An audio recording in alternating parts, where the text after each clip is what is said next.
Luis, Bienvenidos a Delfino con Negocios, soy Giovanni Delfino y esta es otra versión de resumen semanal, por supuesto acá desde Washington, al 7 como siempre, y además tenemos a Lionel Paredes, además como siempre todos los viernes desde Buenos Aires. ¿Cómo te encuentras, Lionel? Muy bien, Giovanni, muy bien. Vamos de rápido con nuestro primer invitado, ¿te parece? Que tenemos Mil disculpas que para quienes estuvieron en vivo, tuvimos un pequeño problema técnico, pero ya regresamos. Así que vamos con nuestro primer invitado, quien es Isela Constantini. Isela Constantini es CEO de GST. Bienvenida, Isela, ¿cómo te encuentras? Parece que tenemos un problema de audio. ¿No te oímos? ¿Nos escuchás, Isela? ¿Ahora mejor? Ahora está mejor. ¿Sí? ¿Ahora sí? A ver. ¿Sí me escuchan? Ahora sí. Ahora sí, mejor, Giovanni. Mucho mejor, sí. Muchas gracias. Gracias por permitirnos esta entrevista. No, un placer. Gracias. Un placer estar con ustedes esta noche. Bueno. Sí, primero queríamos conocer un poco sobre tu historia, si pudiéramos contarnos tu historia profesional. Es una muy conocida gerente que ha tenido una carrera impecable y que además nos vas a contar sobre tu libro posteriormente, que bueno, Lionel te va a preguntar sobre eso en un momento, pero quisiéramos conocer un poco más sobre tu historia por la que llevaste en tu carrera en los últimos años. Bueno, tratar de resumirlo un poco. En realidad, yo soy brasilera, 17 años trabajando en General Motors. Antes de trabajar en General Motors trabajé en otros sectores, otras industrias, pero prácticamente hice toda mi carrera en General Motors, arrancando en Brasil, después pasando por Estados Unidos, en Texas, en la planta de Arlington, y después volviendo a Brasil, y mi último assignment fue en Argentina, cuando me transfirieron para Buenos Aires para manejar la operación de GM Argentina, Uruguay, Paraguay, en el 2012. Era un plan para estar 2 años y terminé quedándome 4 años porque había que reestructurar la organización, la empresa, muchos cambios que terminé diseñando para la operación, y al final del 4º año recibí una oferta del gobierno argentino. En ese momento Mauricio Macri asumía la presidencia del país y me invitaron a sumarme a la presidencia de Aerolíneas Argentinas. Así que estuve en Aerolíneas durante 1 año y después, desde que salí de Aerolíneas, prácticamente trabajando en un grupo financiero, armando una holding, prácticamente reestructurando un banco y reintegrando 5 empresas del sector financiero en un único grupo. Perfecto. Mira, a ver, Isela, más que nada, hay vos en una entrevista que te hicieron, dijiste que la vestimenta es parte de la imagen que queremos construir. Entonces, ahí me gustaría que la puedas desarrollar, obviamente, es parte de, vos sos una líder y la verdad que sos muy respetada, muchos mensajes cuando se enteraron la audiencia que ibas a estar vos, nos mandaron, y la verdad que mi pregunta es la siguiente, la imagen realmente es parte de la imagen que queremos construir. Vos constantemente en General Motors estabas, creo que te vi oír, estabas siempre de traje. ¿Cómo construiste tu imagen? Porque sé que en General Motors pasaste por muchas áreas. Sí, en General Motors pasé por 13 posiciones diferentes en 17 años. Yo creo que nosotros tenemos que tener una consistencia de lo que somos y lo que transmitimos, ¿no? Yo creo que esa consistencia de poder ser un profesional, y si yo quiero ser profesional, que yo pueda tener esa mirada desde afuera de un profesional. Y obviamente que cada persona tiene una lectura subjetiva. Yo te puedo mirar a vos, Lionel, y te puedo tratar de decir, bueno, cómo pienso que es tu personalidad o tu forma de ser, pero yo creo que en un ambiente laboral, así como también en la vida, nosotros terminamos siendo muchas veces definidos o puestos como un tagline o una definición, un adjetivo desde muy chicos, ¿no? O sea, cuando uno es chico a veces es el gordito de la clase, o es el inteligente, o es el nerd, o es el impaciente, el que siempre está. Y yo creo que todos esos adjetivos que uno va recibiendo desde chico lo hacen entender a uno que hay una visión desde afuera de la imagen que uno pasa. Entonces, la imagen que uno pasa, sea la vestimenta, sea su corte de pelo, sea si se afeita o no se afeita, habla por sí, o sea, su voz tiene una impronta, sus gestos también tienen una impronta. Entonces, creo que realmente uno tiene que tener ese cuidado. Yo siempre hablo del marketing personal, porque yo creo que hablamos mucho de marketing, a veces de las empresas, y nos olvidamos que nosotros también somos nuestra propia marca, ¿no? Tenemos una marca y yo siempre digo que cada uno tiene que encontrar cuál es su eslogan, su tagline, porque cuando uno se aferra a un tagline, a un eslogan, es más fácil posicionarse y desde ahí construirse su ser y construir su ser de una forma consistente hacia donde uno ocupa un espacio laboral, por ejemplo. Tal cual. Y por lo que, escuché, y obviamente de tus palabras, cuando saliste de Aerolíneas Argentinas, es como que te replanteaste un poco y te escribiste un libro, llamado Un líder en vos. ¿Nos podés contar un poquito cómo se te ocurrió, me imagino que uno de la noche a la mañana no se levanta con la idea de escribir un libro, si yo bien ya lo tenías pensado, y además de qué se trata ese libro, más que nada para contarle a la audiencia. Bueno, cuando me transfieren a Argentina en el 2012, era interesante porque yo venía de haber manejado postventa para Brasil y para Sudamérica, y había sido la primera mujer en una posición de postventa en Brasil, y venía a Argentina y era como que los diarios lo único que hablaban era la primera mujer que maneja una automotriz. Yo decía, una mujer, ¿cuál es la diferencia? Es otro líder, que podría ser que nació en el año X o que nació de tal signo, pero el hecho de ser mujer para mí era... Y la verdad que a medida que fueron pasando los días, la cantidad de entrevistas que me hacían, la primera pregunta era, ¿cómo fue romper el techo de cristal? Y yo miraba ese techo de cristal y me empezaron a venir muchas consultas de chicos, chicas, pidiéndome ayuda, consejos, y en un momento dije, ¿saben qué? Un día voy a escribir un libro, no pensando en publicarlo, pero simplemente voy a escribir para tener un pendrive y cada vez que me inviten a dar una charla o cada vez que me pregunten tips o recomendaciones, le voy a dar el pendrive para no estar siempre repitiendo lo mismo. Entonces, cuando salgo de Aerolíneas, dije, bueno, ¿qué hago ahora? No soy de pensar de tomarme un año sabático, soy muy más de workaholic, necesito tener mucha acción en mi vida. Dije, bueno, me hago un listado de todas las cosas que no he podido concretar desde que tengo ganas de hacer algo. Y una de las cosas que tenía pendientes era escribir ese libro, ese manual. Entonces dije, bueno, escribo el libro. Y fue muy gracioso porque empecé a escribirlo, y cuando empecé a escribirlo dije, bueno, empiezo por la primera página, empiezo el agradecimiento, muy lógico, mi proceso bastante ingeniera. Y cuando estaba en la página 9, me llama la editora y me dice, Isela, estábamos pensando si te interesaría escribir un libro. Digo, ya me pincharon el teléfono, ¿cómo saben que estoy escribiendo un libro? Entonces le digo, mirá, la verdad, estoy escribiendo un libro, pero no quiero escribir nada sobre aerolíneas. Estoy escribiendo sobre liderazgo, que es lo que yo realmente creo que uno tiene que considerar en su desarrollo personal y la consistencia de lo que uno tiene que trabajar desde su persona con lo que es el ambiente laboral. Entonces me dijo, bueno, me dice, excelente, era eso lo que nosotros queríamos. Le dije, bueno, yo te llevo las 9 páginas. Si es en línea lo que vos querías, vamos adelante. Si no, yo sigo con mi pendrive. Y bueno, fue así que salió el libro. La verdad fue muy rápido. La verdad, en 2 meses terminé de escribir el libro y lo estábamos publicando.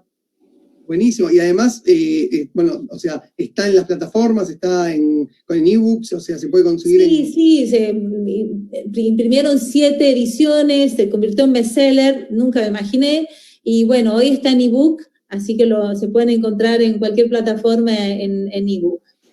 Lo que pasa es que sos una líder, y la verdad que sos, donde das una entrevista y demás, es muy lindo escucharte, y nada, tenés mucha experiencia. Pasar en una automotriz por 13 sectores es, creo que, lo ideal para poder convertirte en una CEO y poder saber los 13 sectores de la empresa de la cual vas a liderar, ¿o no? O sea, creo que eso te convirtió en una buen líder, o sea, una buena CEO. Hay casos de CEOs que no pasan por tantos sectores. Yo creo que en mi caso no es tan común. Tiene que ver con mi curiosidad. Yo siempre quise aprender más sobre la empresa y creo que aparte es algo que yo recomiendo un montón. Recomiendo que uno tiene que tratar de aprender más sobre el lugar donde trabaja, porque cuanto más entiende el todo de la empresa o el todo de la organización, es más fácil entender cuál es su rol y cuál es su aporte, y qué tiene que hacer para que lo que reciba, lo reciba de mejor forma y que pueda pasarlo al que le toca pasar la posta de mejor forma. Siempre pensando en el resultado final de la empresa. Entonces, yo creo que es parte del éxito de uno es poder entender cuál es el objetivo final de la empresa, hacia dónde está yendo y cómo uno, desde su posición, desde su conocimiento, desde sus habilidades, puede ayudar a colaborar para que esta empresa llegue a sus objetivos. Perfecto.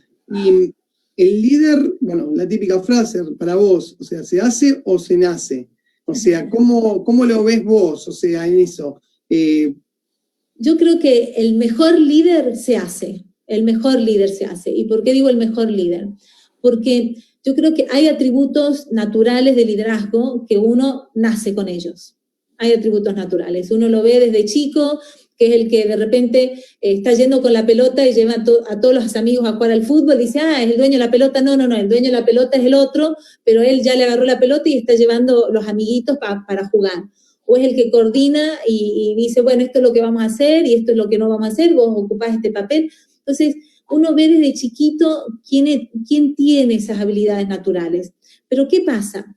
Si uno solo se queda con esas habilidades naturales y no las desarrolla, es un líder, pero no es el mejor líder. Ahora, hay casos de personas que no nacieron con esas habilidades naturales, no fueron los líderes, fueron de repente el dueño de la pelota que no podía convocar a sus amigos, pero si esa persona dice, yo quiero desarrollarme, yo quiero ver cuáles son los puntos que yo necesito mejorar, cuáles son mis puntos fuertes, yo estoy dispuesto a capacitarme, esa persona tiene un potencial de liderazgo superior al que nace con atributos de liderazgo. Y cuando se juntan las dos cosas, es cuando yo digo que se da la mejor combinación para un buen líder, que tenés las habilidades naturales, genéticas, y tenés lo que es tu deseo y ganas de desarrollarlo. Entonces es como chicas o chicos, chicas que tienen una habilidad enorme de repente para la danza, para jugar al vóley o al fútbol, y porque no tienen la disciplina, no tienen esa pasión, no tienen las ganas de entrenar, la dedicación, terminan siendo excelentes deportistas o con habilidades, pero nunca logran el éxito del desarrollarse en su deporte como podrían haberlo logrado. Entonces, para mí la disciplina, el interés, la pasión, las ganas de aprender, de desarrollarse, de superarse, hacen con que una persona se pueda convertir en un excelente líder. Yo quisiera preguntarte justamente sobre, como mencionabas, existen buenos líderes también y hay malos líderes, ¿no? Y muchas veces en Latinoamérica vemos que tenemos muy buenos líderes en el sector privado, pero en el sector público no tan buenos, ¿verdad? ¿Qué es lo que nos podrías decir sobre, digamos, tal vez, no para juzgar, digamos, la calidad de los líderes políticos que podríamos tener en el sector público, pero tal vez preguntarte sobre hasta qué punto tal vez los líderes del sector privado tienen la habilidad de influenciar o ser modelos de lo que es ser un buen líder para que la comunidad, la ciudadanía sepa escoger mejor a sus líderes. Sí, no, es una excelente pregunta, Giovanni. La verdad, habiendo pasado por el sector público y habiendo pasado por el sector privado, uno ve la diferencia que hay entre los dos sectores. Y la verdad es que dentro del sector privado uno trae una serie de disciplina y herramientas que no están todavía desarrolladas en el sector público. Entonces, en el sector privado la plata deja de existir y las empresas quiebran. O sea, si no vas a llegar a tu resultado de EBITDA, más vale que empieces a pensar en otro formato de organización, tenés que hacer reducciones de gastos. O sea, uno piensa que si deja de tener plata para pagar los sueldos, la empresa empieza a morir. En el sector público no existe ese concepto del presupuesto que se acaba. Es como que existe todo ese concepto de que y hay un presupuesto apretado, hay dificultades, pero no es esa tensión y esa preocupación de que una empresa de repente se puede cerrar. O sea, a partir de ese principio, o sea, hay herramientas que fueron desarrolladas mucho más fuerte en el sector privado y que no existen en el sector público. Por el otro lado, yo diría que ser un líder en el sector público es muy difícil, muy, pero muy difícil. Uno puede decir, bueno, ser CEO, CFO de una empresa global es mucho más difícil. Y la verdad, yo todavía creo que una posición en el sector público es más difícil. ¿Y por qué? Porque en realidad toda decisión que toma alguien en el sector público tiene un impacto mucho mayor y superior a lo que puede tener un impacto una persona que toma una decisión en una empresa del sector privado. El impacto y el efecto dominó es muy superior. Cada decisión que uno toma en el sector público, hay gente que va a estar muy a favor y gente que va a estar muy en contra. En el sector público uno tiene un equipo que están todos peleándose para poder mantenerse en el poder y es como que a cada 4 años, a cada 5 años, uno tiene que poder mostrar que necesita o que fue competente para poder seguir en esa gestión. Entonces, las gestiones, muchas veces que en una empresa se dan de decisiones que son de tomas de impactos de mediano y largo plazo, en el sector público terminan siendo de cortísimo plazo. Entonces, uno toma decisiones que parecen buenas en ese momento, pero tienen un impacto complicado para el mediano plazo. Y uno dice, bueno, pero si es para pensar en el futuro del país, tendría que haber tomado otra decisión. Pero si toma esa decisión, no puede seguir su mandato y no puede seguir haciendo lo que quiere hacer para llegar al 5º año. Entonces, es complejo, hay muchos grises. Yo digo que en el sector privado los negros y blancos son muchos más firmes. En el sector público hay muchos grises que uno tiene que ceder en algunos momentos para poder avanzar en algunas victorias que uno quiere tener. Y es más complejo. Yo diría, Giovanni, que es mucho más complejo armar el rompecabezas de una toma de decisión del sector público que del sector privado. Claro. Y también hay otro lado de la historia, ¿no? El punto de vista de muchos jóvenes, ¿no? Porque bueno, vemos en muchos países que se está tratando de atraer a gente joven a ingresar también al sector público, a renovar el sector público, pero vemos también que estos jóvenes, cuando se les trata de inculcar o tratar de influir a que ingresen al sector público, muchos de ellos no quieren hacerlo porque tienen ese miedo a embarrar su futuro, ¿no? Porque piensan que de repente el sector público está muy embarrado, está no puede destruir de repente su carrera, su relación. ¿A qué le podrías decir a aquellos jóvenes que líderes correctos, que quisieran ingresar, que tal vez quisieran ingresar al público, tienen la oportunidad de hacer un cambio en el país, tener un impacto directo como un líder en el sector público, y que piensan de esa manera? Yo creo que uno tiene que seguir, su pasión. Yo creo que mi papá siempre me dice y decía, y me sigue diciendo, que uno tiene que aportar de alguna forma y devolverle a la sociedad lo que uno recibe de ese lugar. Y yo creo que nosotros tenemos que devolverle algo a esa sociedad. Algunos lo harán con el medio ambiente, plantando un árbol de una forma más contenida. Pero yo creo que el que tiene la vocación de lo público no tiene que frenarse por el miedo de que va a estar en un grupo que es difícil cambiar. Porque si, la verdad, todos pensamos que los jóvenes son el futuro de lo que es la política de todos los países, sería muy importante que los jóvenes que tienen los valores correctos, las ideas correctas de la diversidad, no digo... yo creo muchísimo en la diversidad de opiniones, yo creo que ellos realmente pueden ayudar a ir cambiando lo que tenemos hoy de sistema político. Entonces, yo no diría, no se aten a lo que ya está, átense a lo que cada uno tiene que construir. Y yo creo que desde el ideal y desde la forma de ser y desde las ganas de construir de cada persona, realmente pueden aportar a ir haciendo esos grandes cambios que necesitamos. Y Cela, ¿y vos cuándo nace el líder en vos? ¿Cuándo te diste cuenta que eras ya líder? ¿De chiquita? ¿Cómo fue? O sea, ¿cuándo percibiste que nacía en vos una líder? Y bueno, yo ya de chiquita era de las que llevaba la pelota debajo del brazo prácticamente. Sí, la verdad, soy la hija mayor, tengo 3 hermanos varones, siempre terminé que, bueno, tenía que ayudar a mi mamá y ayudar a mi papá, y era como que a mi hermano más chico, tenemos 8 años de diferencia, era como que le cambiaba los pañales, y o sea, ya desde chica tenía ese aspecto de lideranza, de líder natural, pero siempre tuve la curiosidad y yo creo que la humildad de entender de que yo tenía y tengo muchísimo para aprender. Yo creo que eso es clave para el aprendizaje y el desarrollo de uno. Es decir, que entender que uno todos los días está aprendiendo algo, y no algo desde un líder que admira, pero algo de repente de alguien que reporta 3 niveles abajo de uno y tiene cosas o levanta temas o tiene una mirada que hace con que uno se cuestione la forma como ve, cómo hace las cosas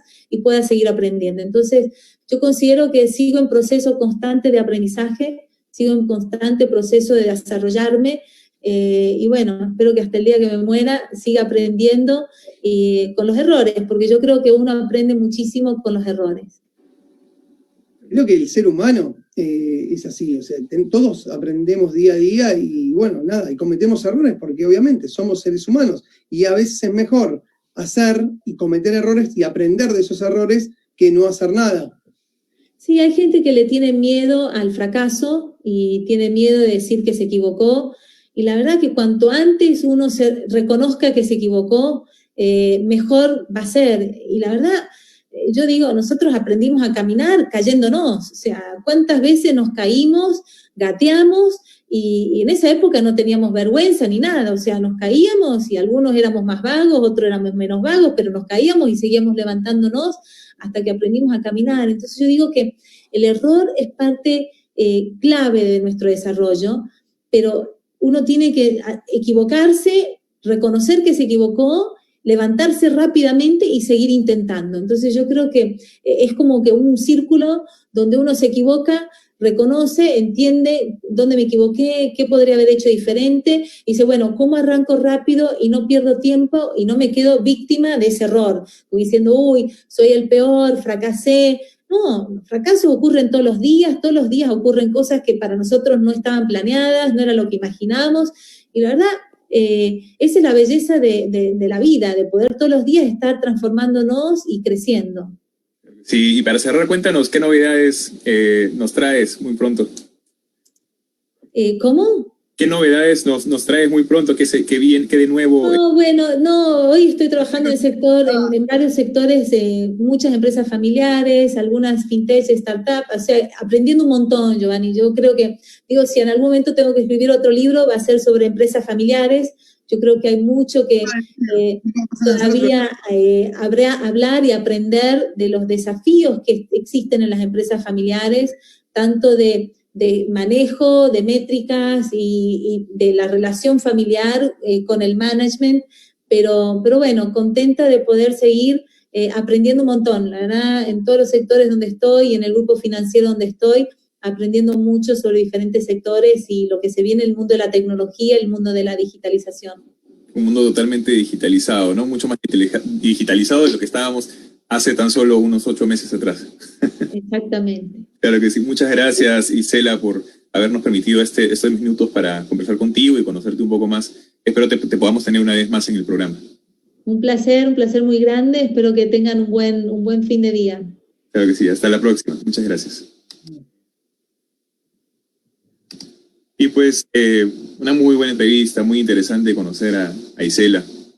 Sí, tal cual, muy interesante, la verdad que, nada, es un poquito lo que decía ella, o sea, los líderes, cómo ella se formó, cómo ella alimentó a ese líder natural que ya que tenía. Y bueno, nada, es algo que la verdad que bueno, estaba, o sea, que lo desarrolló, contó muy bien, y también el libro de un líder o sea, el libro que escribió, que me pareció que también es un líder en voz, que me parece que es sumamente interesante y se los recomiendo, obviamente, a los usuarios. Así es, y muy pronto, como dice, ella va a traer otro libro, así que estaremos esperando el libro. Muy interesante de empresas familiares, de cómo analizar estas empresas familiares, de que obviamente en Latinoamérica está llena de empresas familiares y me imagino que va a ser un gran libro. Claro que sí. Y ahora vamos con nuestro siguiente invitado. Tenemos a Luis Novarecio, periodista afamado desde la Argentina. Bienvenido, Luis, ¿cómo te encuentras? Hola Luis, ¿cómo estás? ¿Qué tal? ¿Cómo están? Bienvenido, Luis. Muchas gracias por permitirnos esta entrevista. Por favor, un placer. Además, uno de los periodistas más importantes de la Argentina, cabe decir, y más respetados, más escuchados, donde dice algo, los medios lo escuchan bastante. Bueno, no sé, ¿querés empezar vos, Giovanni? Bueno, quisiera primero, si nos pudieras comentar, para quienes aún no te conocen, ¿nos puedes contar brevemente tu historia? ¿Cómo empieza Luis Novarecio en esta carrera? Bueno, hace apenas, yo tengo 56 años, empecé a los 22, así que saquen ustedes la cuenta, creo que son 34 años que yo empecé a trabajar en televisión. Soy de una ciudad que se llama Rosario, aquí en la Argentina, la ciudad donde, entre otras cosas, nació el Che Guevara. Desde siempre tuve claro que quería dedicarme al periodismo. En aquel momento era gobierno militar y por lo tanto la carrera de periodismo había sido cerrada junto con la de música, así que estudié Derecho, soy abogado de formación de grado, después vino el periodismo y empecé a trabajar en distintos medios de la ciudad de Rosario hasta que hace aproximadamente 10 años me vine a Buenos Aires a trabajar todos los días y acá estoy trabajando en distintos lugares, en América Televisión, en Radio La Red, en Infobae y en algunos otros medios. Este es un poco mi inicio y mi actualidad. Te voy a llevar por el tema de, hiciste un programa que fue exitosísimo, que es Luis Novarecio Entrevistas, y entrevistaste a un montón de personas de diferentes ámbitos. ¿Cómo lo viviste? O sea, ¿cómo lo sentiste? O sea, ¿lo volverías a hacer?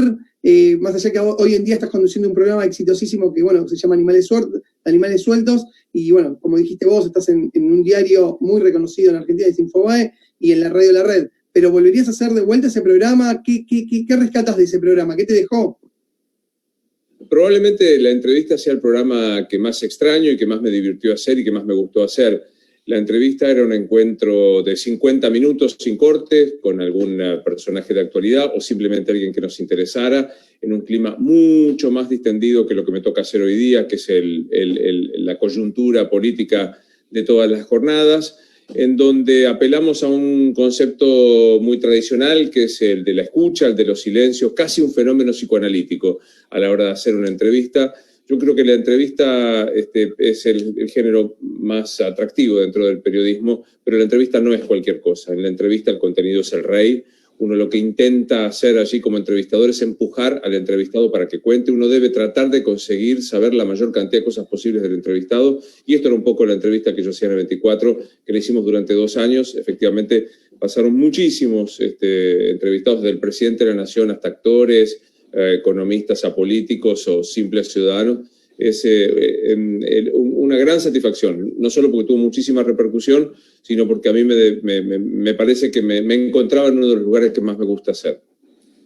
Tuve la suerte de ver una entrevista que le hiciste a un connacional mío, Jaime Bailey, en el cual le preguntabas justamente sobre la carrera periodística, ¿no? Y el entrevistador, cómo es una carrera poco egoísta, mencionabas. ¿Qué es lo que, si pudieras de repente elaborar un poco más sobre cómo ves tú la carrera periodística? Bueno, Jaime es una de las personas que es una inspiración a la hora de hacer entrevistas, ¿no? Uno cuando se plantea esta posibilidad del encuentro mano a mano piensa en grandes entrevistadores como Jesús Quintero en España, el que hizo El Perro Verde, o aquí en la Argentina Hugo Herrero Martínez, o el mismísimo Bailey, que tanto en Perú como en Miami han hecho escuelas sobre este tema. Yo creo que la entrevista es un acto de desprendimiento del ego.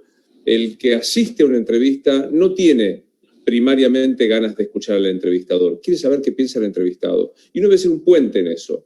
A veces nosotros los periodistas tenemos una actitud bastante narcisista de lucirnos con la pregunta, de querer exagerar lo que uno conoce o no sobre el entrevistado, y eso aburre o transforma la entrevista en algo anodino. Si uno vuelve a los principios del qué, cómo, cuándo, de dónde, por qué, si uno tiene la capacidad de escucha, la entrevista es un acto de escucha. La primera pregunta la tenemos todos. Lo que uno debe hacer es tratar de escuchar lo que está trayendo ese entrevistado y a partir de ahí hurgar, buscar, meterse en esa situación. Creo que de eso hablaba en aquella oportunidad. Igual. Te quiero llevar solamente, porque fuiste uno de los pocos periodistas que pudo entrevistar a la expresidenta Cristina Fernández de Kirchner o vicepresidenta. Pero Sí. no nos metamos en el tema político. Yo solamente lo que te quiero preguntar es, ¿qué sensación te quedó? Porque realmente fuiste uno de los pocos periodistas que la entrevistaste, y creo que por lo que te escuché decir en diferentes entrevistas, fue gracias obviamente a Infobae, que es el diario en el cual trabajás. ¿Qué sensación te quedó? Te quedaron, obviamente, me imagino, te habrán quedado un montón de preguntas por hacerles. No sé, me gustaría que nos cuentes. Bueno, efectivamente fue una entrevista que hicimos en el año 2017. Cristina Fernández había dejado el gobierno hacía 2 años, no había dado ninguna entrevista, y antes muy pocas. Entrevistas como tales Cristina no daba, ella no le gustaba sentarse frente a un periodista, o daba muy pocas. Sí, le escuchábamos la voz permanentemente con su afición por las cadenas nacionales. Cuando se planteó esta entrevista que efectivamente gestó el director y fundador de Infobae, que es el doctor Daniel Haddad, él me preguntó si yo quería hacer esta entrevista, a lo cual contesté en la fracción de 3 milésimas de segundo que sí. Había algunos que decían, no, yo no quiero entrevistarla. A mí me cuesta entender que un periodista no quiera entrevistar a alguien por una cuestión personal de discrepancia ideológica. Este es nuestro trabajo. La enorme mayoría de mis entrevistados, con ellos no me sentarían a tomar un café. Este es un trabajo y a mí me apasiona conocer de este tema. Bueno, cuando finalmente accedió, primero la entrevista la iba a hacer Haddad, después él decidió no hacerla. Cuando ella accedió a hacerla, fue una entrevista que hacía mucho tiempo ya no hablaba, que iba a durar solamente 1 hora.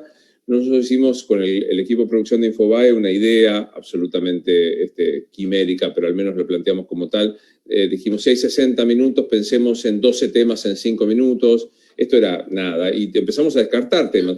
La entrevista duró 1 hora más. Ahí me voy a reconocer un cierto plus, porque logré que durara un poco más. Ella también tenía ganas de hablar, y la verdad que quedaron tantísimos temas por conversar. Pero bueno, ella también es una persona muy verborrágica, a la que es difícil interrumpir.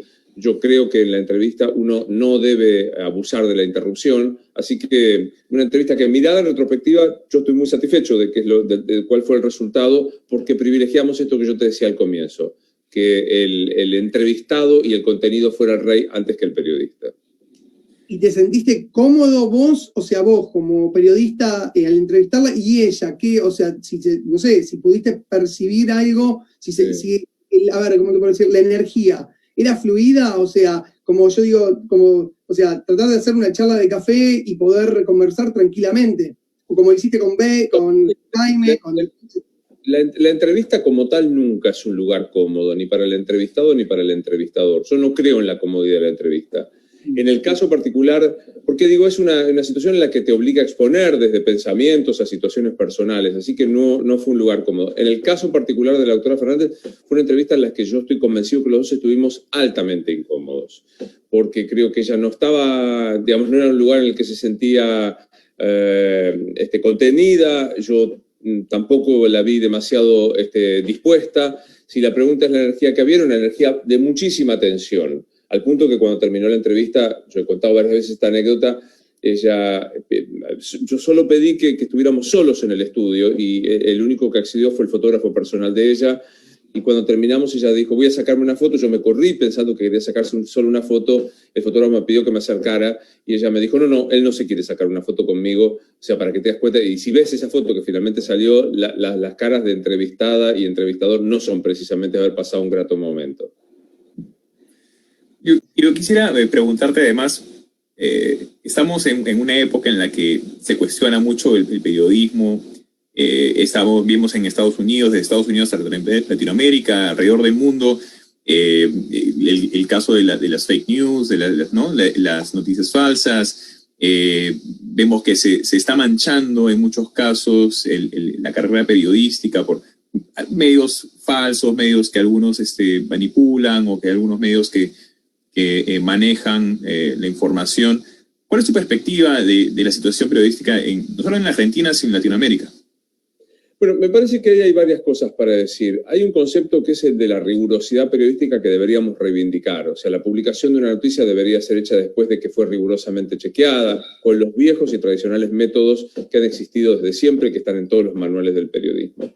El hecho de que existan otras fuentes de información distintas, diversas, rápidas, como son redes, comunicaciones de WhatsApp o demás, hace que por allí se cometa este tipo de error. Cuando no, uno pueda ser víctima de una campaña para generar esto que vos planteabas, que es la fake news. Yo creo que hay que volver un poco a las fuentes. Hay que volver al concepto de la inmediatez no garantiza rigurosidad, y la inmediatez generalmente lo que garantiza es superficialidad lo que se está informando. Creo que estamos en un momento muy difícil porque, bueno, hay casos conocidísimos y demás de montajes de información que luego son muy difíciles de desmontar, y que desmontados ya es tarde, porque el efecto que se quería generar ya se provocó.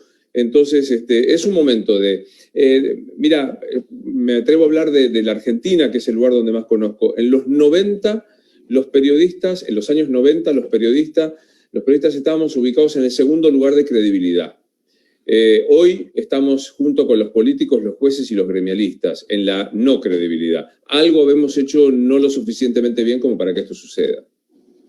Cuando hace unos meses, hace aproximadamente un poco más de un mes, hablamos con el presidente de la Asociación Nacional de Periodistas en los Estados Unidos, Hugo Balta.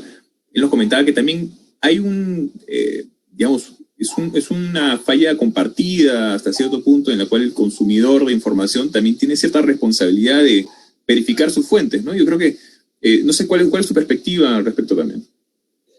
El respecto de quien consume las noticias, decís vos. Bueno, sí, desde ya. Yo creo que eso también se está dando. Hay algo que se llama el contrato con el lector, con el televidente o con el oyente, que se formula entre ambas partes, entre quien está comunicando y el que recibe la información. A mí me parece que hoy hay contratos con el lector o el televidente muy lábiles, o sea, hay como también modas. Y hay un fenómeno muy interesante que está estudiado, que es el fenómeno Facebook, que es que la gran mayoría de la gente escucha al que dice algo parecido a lo que piensa. No creo, digamos, no es cierto que uno esté dispuesto a escuchar a periodistas que piensan distintos para analizar y sacar una conclusión. Eso no existe. El megustismo de Facebook funciona también a la hora del que elige a un periodista con quien informarse. Sí. Te hago, una de las últimas, así ya sabemos que a las 9 te tenés que ir. ¿Qué preferís, radio o televisión hacer? Yo soy de radio. Yo soy una persona que soy un oyente de radio de siempre, desde que tengo uso de razón. Trabajo en la radio. La radio es un proceso fascinante que sin demasiada complicación técnica te permite cualquier aspiración. Ahora, este fenómeno que estamos nosotros, que nos permite encontrarnos, que con una línea de internet y algún aparato no demasiado sofisticado hay una comunicación en cualquier lugar del mundo, la tele se ha acercado mucho más a la radio. Sin embargo, la tele tiene todavía un artificio, que es el del apuesto, que usted tan elegantísimamente vestido. Yo cuando hago entrevistas no me he visto jamás, yo detesto tener que producirme, vestirme, maquillarme, etcétera, etcétera, las luces, el estudio. Es un poco artificial la tele. Es verdad, el impacto de la televisión es indiscutido, pero yo sí suelo decir que soy un periodista de radio que no tiene más remedio que hacer televisión. Bueno, aparte no te va nada mal con tu programa de Novarecio 910. Todo lo contrario. Te va bárbaro. Sí, pero esto de la tele supone una disposición hasta física para hacerla, que es una energía distinta que la de la radio. Está bien. Bueno, de mí, ya lo mío, o sea, no tengo más preguntas, señor. Yo solo quiero una pregunta más para cerrar, y es que muchos piensan o dicen, ¿no?, la radio, la televisión, todo eso está muriendo. Yo creo que, yo soy de los que piensan de lo que no está muriendo, sino se está transformando. Quisiera conocer un poco tu perspectiva también al respecto. comparto absolutamente lo que estás diciendo. Mirá, la radio, cuando nació la tele, se firmó el acta de función de la radio y acá estamos con distintas plataformas y modos de hacerlos. Hoy hay casi radios a pedido del consumidor a través de los podcasts o las emisiones en streaming.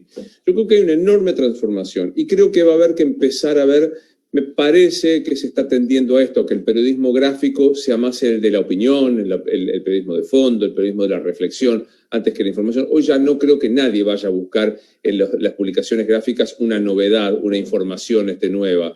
Esto está más reservado para la radio, para la televisión. La radio me parece que es el fenómeno de contacto directo con el oyente inmediato, y la tele me parece que es el lugar de mayor impacto, de masividad, y también de espectacularización de las noticias. Me parece que cada uno tiene un espacio distinto y que, como vos muy bien decís, se va acomodando a los tiempos que corren. Creo que sí. Algo que me quedó ahí, vos estás haciendo unos podcasts exitosísimos en Infobae. ¿Es así, ahora no? los hago solo. Primero comenzaron siendo de la plataforma Infobae, después Infobae decidió no hacerlos más y los hago por mi cuenta. Es un modo muy divertido para mí de relajarme y hablar de lo que tengo ganas sin ninguna ambición de hacer nada más que contar algo que me está pasando y que tiene una vuelta muy interesante de parte de la gente. ¿Qué lo publicas en las redes tuyas o por dónde? Está subido en todas las plataformas, en Spotify, en todas las plataformas posibles, pero sí, yo la promociono a través de las redes, y los fines de semana, generalmente los sábados, lo subo, y durante la semana me dedico a tratar de ver qué es lo que dice la gente al respecto. Bueno, habrá que suscribirnos a todas tus spots, comenzar a Muchas gracias, Luis Novarecio, por darnos estos minutos para poder conocerte y nuestra audiencia poder conocerte un poco más de ti. Enhorabuena, y aquí estoy a disposición. Muchas gracias. Espero te podamos tener muy pronto una vez en el programa. Hasta la próxima. Gracias. Qué linda entrevista, ¿eh? No sé, ¿qué te dejó? Así es no solo un gusto, sino un honor, ¿no? Tener a un periodista de la talla de Luis Novarecio, ¿no? Que, como decías ya, ha entrevistado a grandes personajes, realmente de Argentina, sino de muchos otros. De todos los colores políticos, artistas, cantantes, de todo. Entrevistó y la verdad que me pareció, estaba buena la pregunta, cómo se había sentido, y creo que viste que lo que dijo, que la entrevista, El nivel de la atención. Exactamente, sí. Así que bueno, nada, ¿querés que vayamos para el tema de las noticias? Sí, vayamos rápidamente a las noticias más importantes de la semana. Vamos a analizar un poco sobre ellas. Vamos a tomarnos unos minutos. Primero, de Estados Unidos, la descarga de WeChat y TikTok serían inhabilitadas este domingo, ya que no se ha llegado hasta el momento a un acuerdo. Podría llegar a un acuerdo justo antes de que llegue el domingo. Vamos a esperar a ver qué es lo que sucede, pero ya la presidencia de Trump ya ha dejado claro de que a partir del domingo no se puede seguir descargando el aplicativo y dejaría de funcionar WeChat y TikTok en los Estados Unidos. Ahí la verdad que creo yo, mi visión desde acá es que, no sé vos qué pensás, pero para mí se va a venir una ola de demandas, porque hay un montón de usuarios de TikTok que tienen muchísima producción, muchísimos usuarios que los siguen, casi millones, 2 millones de usuarios, y ellos también capitalizan con esa red y esa producción. TikTok les paga. O sea, y hay un montón de estadounidenses que van a dejar de percibir y dejar de poder crear contenidos en esta red. No sé yo creo que, y hasta cierto punto podría afectarle también además a su carrera hacia la reelección, ¿no? Podría tener hasta un impacto hasta cierto punto al presidente Trump poder conseguir una reelección con este tipo de movidas que van a impactar a mucha gente. Tal cual. No sé, o sea, que vamos con otras de las noticias. Claro que sí. Además tenemos, además en Estados Unidos, una vez más, el servicio de robotaxi SOX de Amazon obtiene luz verde para pruebas en California. Esta es un servicio de taxi automatizado, totalmente autónomo, que daría este servicio de taxi que podría llegar a nivel mundial, pero empezaría a hacer sus pruebas en California para responder además también a la competencia que Uber también está sacando un servicio muy parecido y Tesla además. ¿Qué piensas? ¿Tú te subirías a un taxi robótico? Ya. Sí, sin ningún tipo de problema. Mucha gente tiene miedo a subirse a un taxi robótico. Sí, pero también, bueno, o sea, qué sé yo, no sé, yo creo que tenemos que ir adaptándonos, ir abriendo nuestras cabezas y también adaptarse a lo que viene. Por eso te quería preguntar, ahí en Washington, ¿está Uber y Tesla ofreciendo el tema de los taxis? Hasta el momento solamente se está dando las pruebas en estados donde se ha aprobado estas pruebas, en el caso de California. Google ha hecho ciertas pruebas además con sus servicios en otras partes, en otros países, en otras zonas del país. Pero yo soy de los que sí lo probaría, porque además las estadísticas muestran de que es más seguro ir en un vehículo de estos que un vehículo manejado por una persona, porque los errores humanos son aún mucho más probables que un error de tipo de computadoras que ya son muy avanzados, son tecnología muy avanzada. No, sí, yo también. Yo la verdad que es más, me encantaría que venga para Latinoamérica. Me encantaría que estas empresas hagan pruebas acá en Latinoamérica. Creo que sería interesante ver cómo responden al tráfico latinoamericano. Exactamente, por eso le digo. Así que vamos con la otra. Además, en el Perú, la demanda y el alza del valor del oro jugaría en favor de la recuperación económica en el país. El oro sigue subiendo, dadas las tensiones en el mundo a causa del COVID, que están deteniendo el crecimiento económico, ha causado un revuelo a nivel no solamente económico, sino además político en muchos países. Esta incertidumbre causa el aumento del oro, el valor del oro como una inversión segura, o un poco más segura, de menor riesgo, en momentos... Además, me imagino que lo levanta Perú, que es uno de los grandes exportadores de oro del mundo. Así es, el Perú, así como Canadá y muchos otros países que son los más grandes productores del oro, este va a tener un efecto muy positivo para recuperar la economía. Qué bueno, qué bueno. Si querés te cuento una de... No sé si te queda alguna, vos.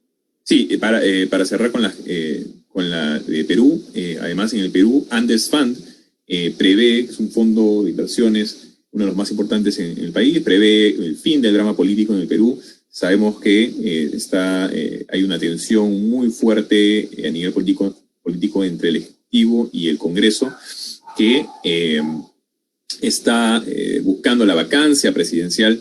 Se está discutiendo aún, hay un juicio político dado en este momento, pero este fondo prevé que se llegará a buenos términos y que muy pronto podríamos estar, digamos, libres de este drama político. ¿Tú qué opinas, Lionel? ¿Cómo ves la situación?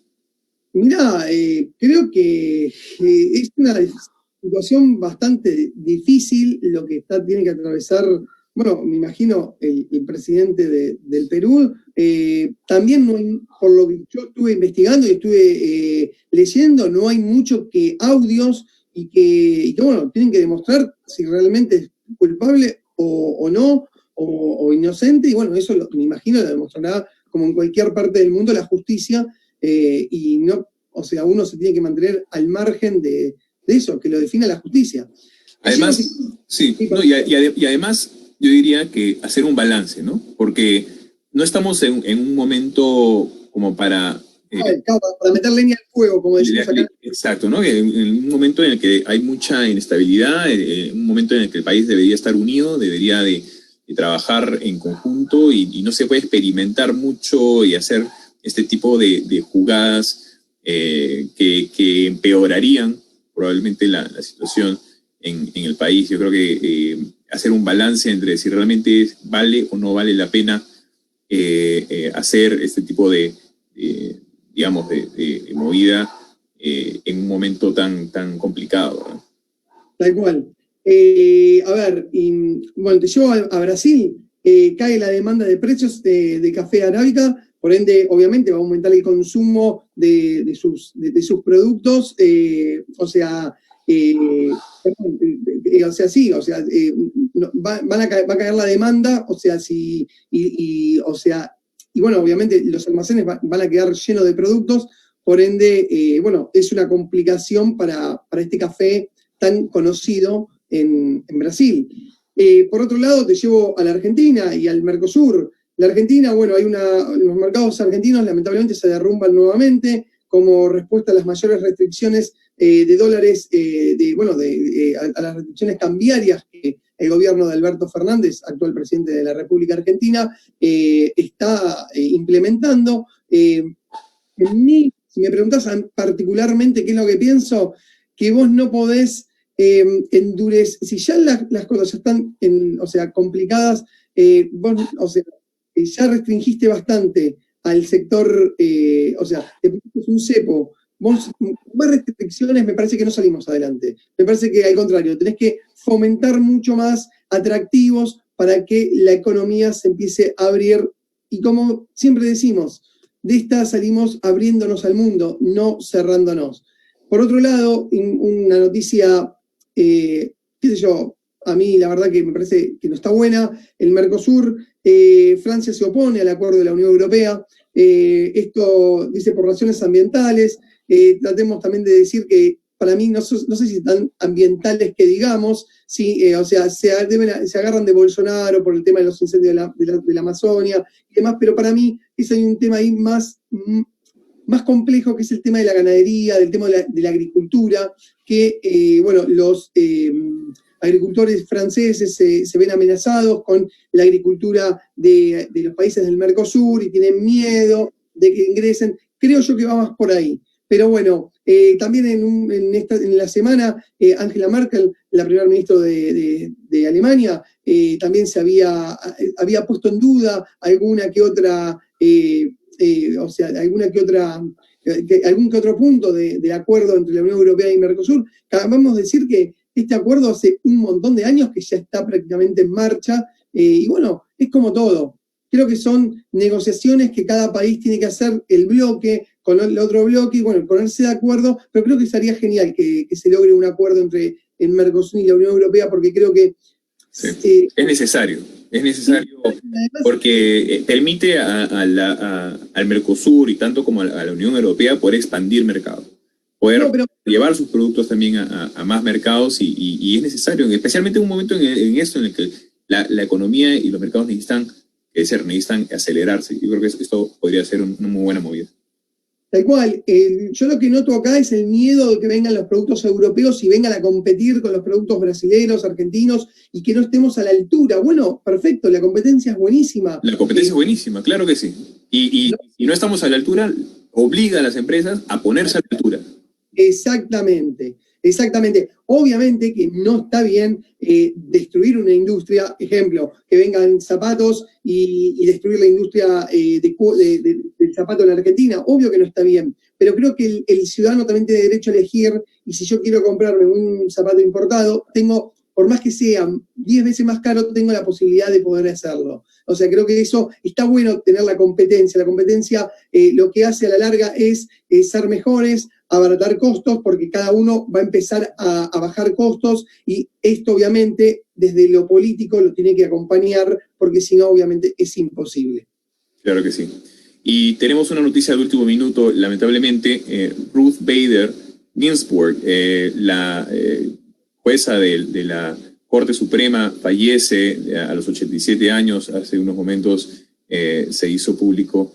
Ella, jueza muy querida acá en los Estados Unidos, y además se volvió un ícono durante muchos años, y que además hasta una película se hizo sobre su vida, y esto le da paso además al presidente Trump de poder nombrar un nuevo juez de la Corte Suprema. Esto puede cambiar mucho el panorama jurídico aquí en los Estados Unidos, con un tinte mucho más de derecha, y beneficiando, pues, por supuesto, al Partido Republicano. Igual. Bueno, lamentablemente una gran pérdida, porque como decís vos, era muy querida en los Estados Unidos, y bueno, veremos a ver cómo, o sea, qué hace Trump, o sea, si realmente nombra un juez de su propio color político. Así es, va a ser una situación bastante tensa para muchos que no esperaban que sucediera esto y pues repentinamente, bueno, recordemos que Ruth Bader Ginsburg estaba en una situación anímica delicada, había luchado contra el cáncer, tuvo unas operaciones hace poco, tuvo también un accidente hace recientemente y siempre regresaba con fuerza, no quería soltar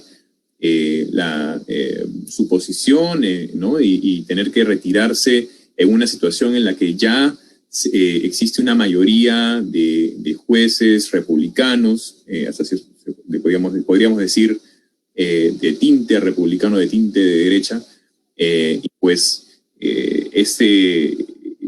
ella intentó mantener su capacidad ¿no? física, anímica, a la altura para poder ejercer sus funciones hasta la fecha. Lamentablemente, el día de hoy fallece a los 87 años.